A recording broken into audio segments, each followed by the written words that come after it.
Մի քիչ են կողմ էլ ես խնդրում եմ։ Դուք են կողմ կանգնեք։ Այդպես եմ ուզում։ Մի խանգարեք ձեր գործընկերներին։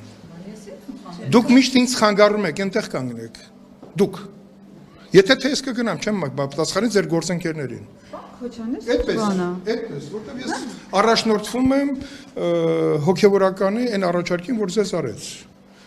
Մաքրեք ձեր շրթունքները։ Շատ լավ։ Ոչ մի բան, ասեք։ Այսինքն էս ինչ բուլինգ եք ձեր կարծիքով, բուլինգի եք ենթարկում լրագրողներին, լրագրող չէ, Տիկին Ջեբեջյանին։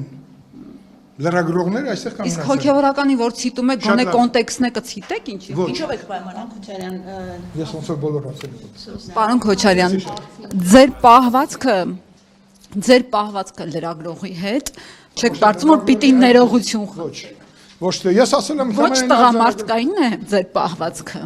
Ոչ մարդկային, ոչ պաշտոնյայի։ Իմ հաղորդումից կապ ունի թիվը։ Գնացեք ձեր հաղորդումները եւ ձեր աղջիկ եթե լրագրող լիներ, իրեն այսպես պահեր պաշտոնյան ինչ կասի։ Աղջիկը երբեք այն պահվածքը չեր ունեն, ինչ որ դուք եք ունեցել։ Ձեր պահվածքը անթույլատրելի է։